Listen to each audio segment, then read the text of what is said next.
बिस्मिल्लाहिर्रहमानिर्रहीम। शुरू अल्लाह के नाम से करती हूँ जो बड़ा मेहरबान और निहायत रहम करने वाला है।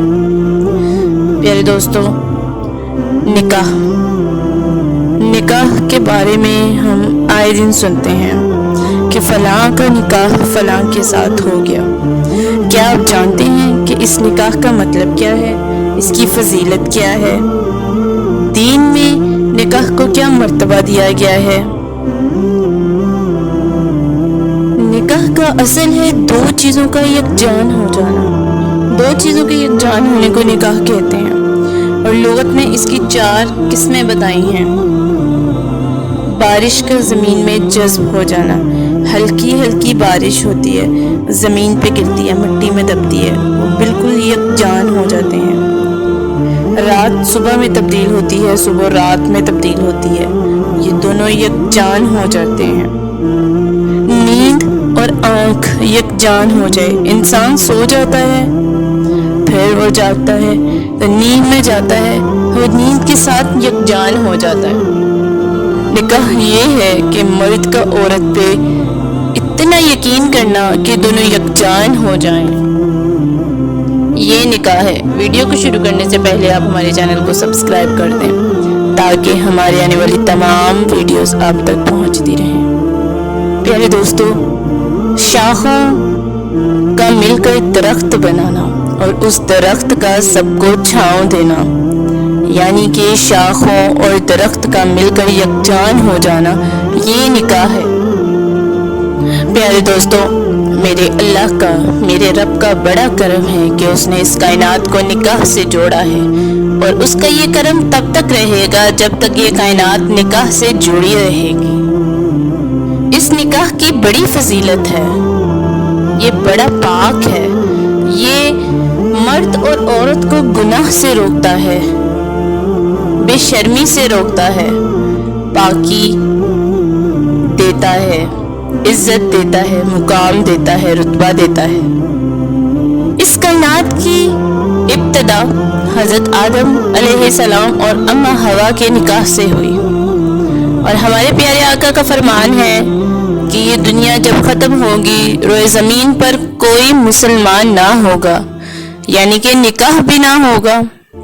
मुसलमान होंगे तो निकाह होगा ना, जब मुसलमान ही नहीं है तो निकाह किस जगह पे आ गया? प्यारे दोस्तों, कहा जाता है कि निकाह इतनी प्यारी तकरीब है कि अल्लाह पाक ने इसे अर्श पर इस तकरीब का इनेकाद फरमाया। जो शख्स निकाह करता है, निकाह के करीब है, वो शैतान से महफूज है और जो निकाह से दूर है वो शैतान के बहुत करीब है। निकाह की कोई ख़ास उम्र नहीं बताई गई, बस बलूगत के बाद निकाह कर लेना चाहिए। वालिदैन को चाहिए कि अपने बच्चों का निकाह वक्त पर करवा दें, क्योंकि अगर कोई शख्स गुनाह करता है, उससे जिना होता है, तो क़यामत के रोज़ वालिदैन से भी इस चीज़ का हिसाब लिया जाएगा और ये जिम्मेदारी उन पर आएगी कि उन्होंने अपनी औलाद का निकाह क्यों नहीं करवाया। माँ बाप के 3 हकूक़ हैं। पहला हक ये है कि अपने बच्चे का नाम अच्छा रखें, दूसरा हक ये है कि उसको तालीम अच्छी दिलवाएं और तीसरा हक ये है कि उसकी अच्छी जगह शादी करवाएं। हाँ, अगर कोई उज़र है, कोई वजह है तो फिर कहा जा सकता है, लेकिन अगर ये तमाम चीज़ें आप अच्छे तरीके से सरअंजाम दे रहे हैं तो अपनी औलाद का वक्त पर निकाह करवाएं ताकि उनसे कोई गुनाह सरजद ना हो, वो गुनाहों से पाक रहें, शैतान के बहकावे में ना आए। हमारे प्यारे आका ने फरमाया कि 3 कामों में तुम लोग देर मत करो। ये मेरे प्यारे आका हज़रत मोहम्मद सल्लल्लाहु अलैहि वसल्लम ने फरमाया कि 3 कामों के अंदर तुम देर ना करो।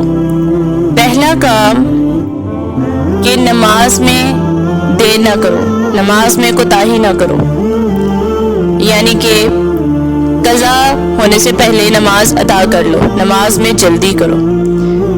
दूसरा उन्होंने फरमाया कि जब एक शख्स की वफ़ात हो जाती है तो اس کے جنازے میں تاخیر نہ کی جائے، اسے جلد از جلد اللہ کے حوالے کیا جائے، سپرد خاک کیا جائے۔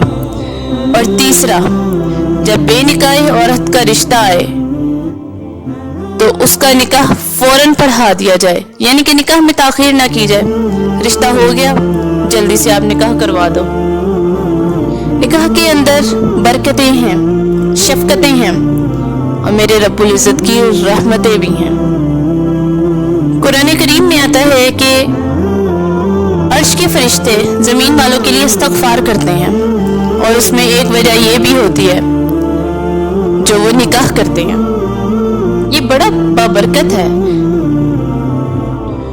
اچھا، ایک بات یاد رکھیے کہ حضرت عیسیٰ علیہ السلام جب اس دنیا میں تشریف لائیں گے، مطلب دوبارہ سے زمین میں آئیں گے، کیونکہ اللہ پاک نے انہیں زندہ ہی اٹھا لیا تھا، جب وہ دنیا میں آئیں گے اس کا مقصد لوگوں کی ہدایت کرنا بھی ہوگا، تبلیغ کرنا بھی ہوگا، اسلام کو پھیلانا ہوگا۔ اس کی وجہ جہاد بھی ہے، لیکن اس کی ایک وجہ حضرت عیسیٰ علیہ السلام کی شادی بھی ہے۔ حدیث میں آتا ہے کہ جب حضرت عیسیٰ علیہ السلام آسمان پر اٹھائے گئے تھے تو ان کی شادی نہیں ہوئی تھی۔ جب وہ زمین پر آئیں گے تو ان کی شادی ہوگی، ان کی اولاد ہوگی، ان کی شادی بنو قلب میں ہوگی، اور اسی طرح پھر اس کے بعد ان کی اولاد ہوگی، اپنے اولاد کی تربیت کریں گے، اس کے بعد ان کی حضور اقدس صلی اللہ علیہ وسلم کے پاس ان کی تدفین ہوگی۔ ان کے زمین پر آنے کی ایک وجہ شادی بھی ہے۔ تو آپ خود اس بات سے یقین کریں، اندازہ لگائیں کہ کتنا مبارک رشتہ ہے یہ۔ شادی اسلام میں 6 چیزوں کا نام ہے، جس میں 2 فرض ہیں، 1 واجب ہے اور 3 سنتیں ہیں۔ جو 2 فرض ہیں اس کے اندر وہ ایجاب اور قبول جو کہ گواہ ہیں، یعنی اس کے اندر یہ چیز کی بات کی جاتی ہے فرائض کے اندر کہ لڑکا اور لڑکی سے پوچھا جاتا ہے تو وہ اس چیز کی رضامندی لیتے ہیں کہ ہاں میں قبول کرتی ہوں، تو اس چیز کی گواہی لینا، اس کو ایکسیپٹ کرنا یا اس کو ڈکلائن کرنا، یہ فرائض کے اندر آتا ہے۔ اور نکاح کا دوسرا فرض یہ ہے کہ کم از کم 2 نکاح، 2 گواہ اس کے اندر شامل ہوں، کیونکہ ثواب اور گناہ کے اندر یہی فرق ہے نا کہ وہ خفیہ ہے اور یہ اعلانیہ ہے، مطلب یہ ظاہر ہے، وہ چھپاتے ہیں گناہ کر کے اور نیک کام کر کے ظاہر کرواتے ہیں۔ تو یہ 2 فرائض ہے، ایک اس کی قبولیت کا پوچھا جائے کہ ہاں تمہیں قبول ہے یا نہیں، اور دوسرا 2 گواہ موجود ہوں جو کہ گواہی لے رہے ہیں۔ اور جو ایک واجب کیا گیا ہے وہ حق مہر ہے، یہ عورت کا حق ہے کہ اس کو ادا کیا جائے مہر کی رقم، اور اس پر کوئی پوچھ گچھ یا کسی بھی چیز کا وہ جواب دہ نہیں ہے کہ اس نے وہ رقم کہاں خرچ کی، وہ چیز اس نے کہاں خرچ کی یا اس کے ساتھ کیا کیا، وہ اس کا اپنا ذاتی معاملہ ہے۔ پیارے آقا نے کم از کم 10 درہم حق مہر جو ہے وہ فرمایا ہے۔ پیارے آقا کے دور کے 10 درہم آج کے ٹائم کے پاکستانی 5000 روپیہ بنتا ہے، یعنی کہ جسے شرعی حق مہر بھی کہا جاتا ہے۔ کہا جاتا ہے کہ اگر کوئی شخص اپنی بیوی کو حق مہر نہ ادا کرے اور وہ مر جائے تو اس کی وراثت میں سے کہا جاتا ہے سب سے پہلے وہ اس کی بیوی کا حق مہر ادا کیا جائے، مہر ادا ہو، پھر اس کے بعد اس کی وراثت میں سے حصے ہوں کہ اس کی ماں کا کیا حصہ ہے، باپ کا کیا ہے، بہن کا کیا ہے، بیٹے کا کیا ہے، بیٹی کا کیا ہے، بیوی کا کیا ہے، وہ تمام وراثت بعد میں چلتی ہے، پہلے اس کا مہر ادا ہونا چاہیے۔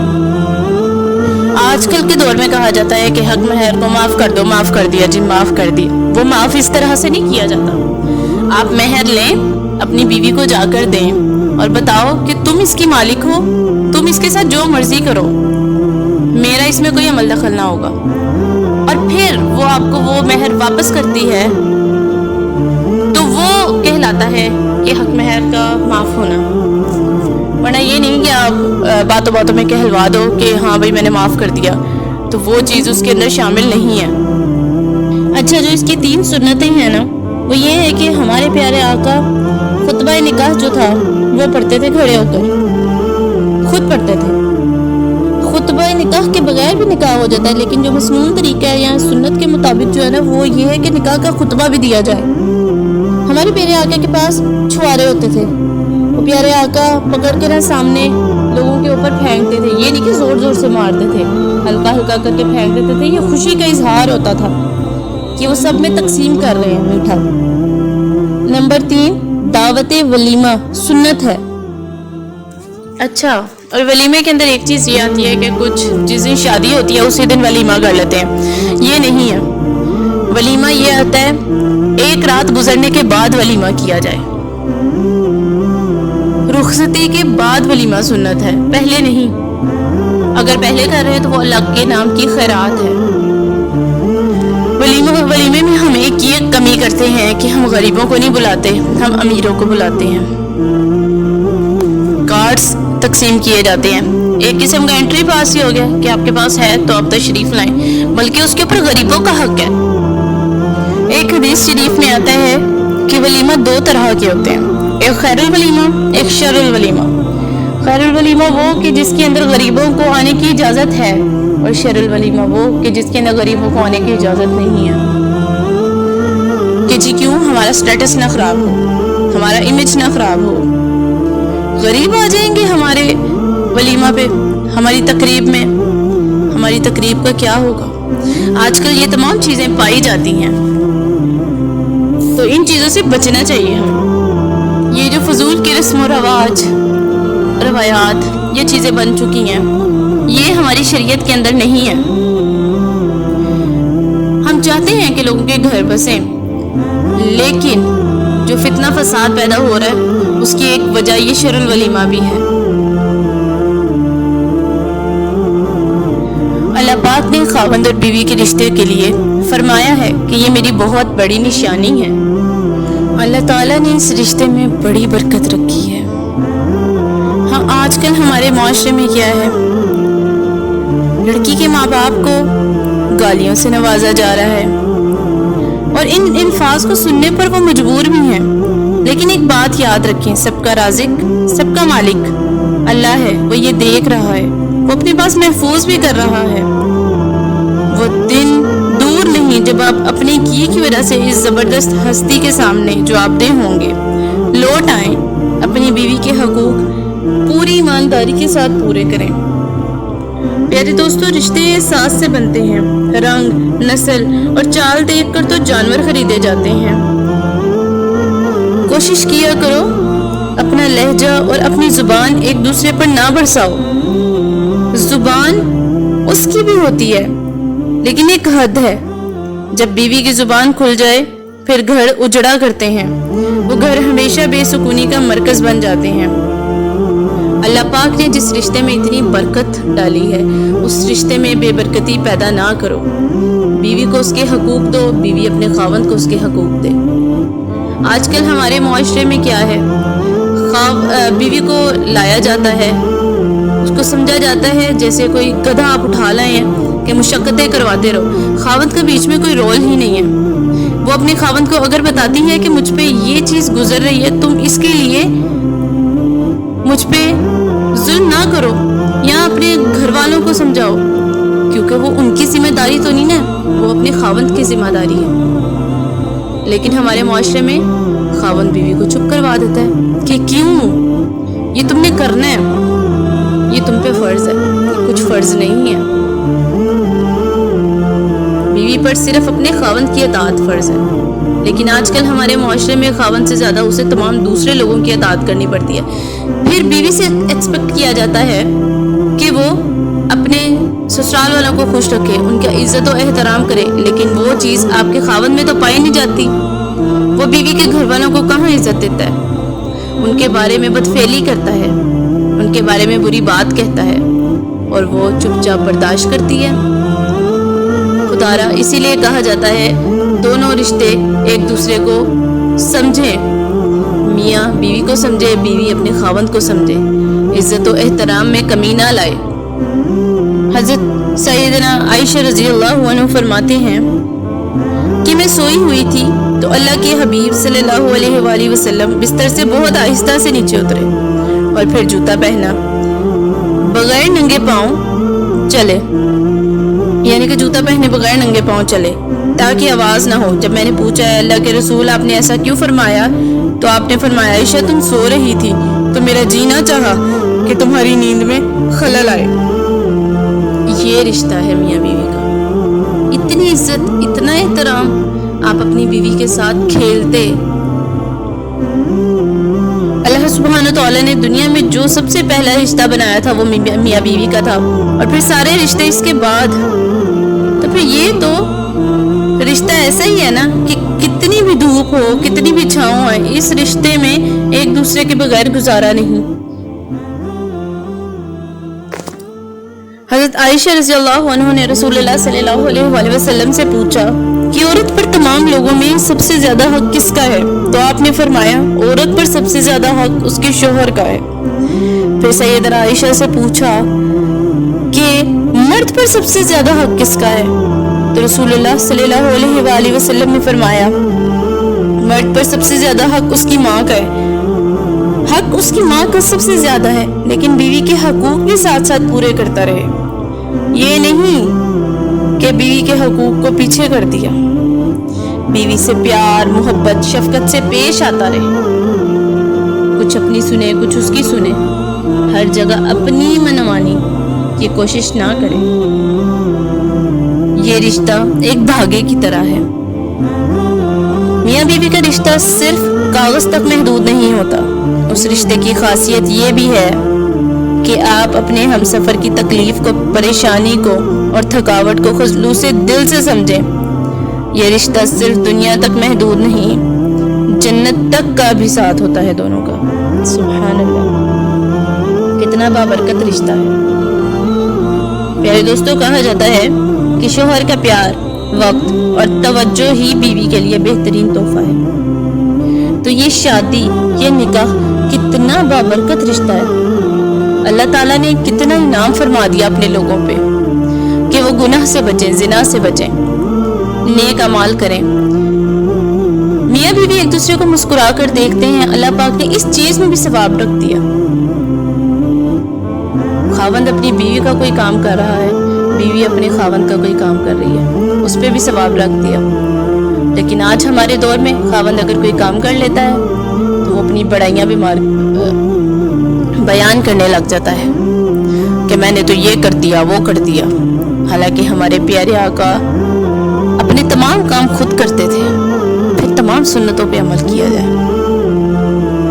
اللہ تعالیٰ اس رشتے کے اندر پیار، محبت، احترام پیدا کریں۔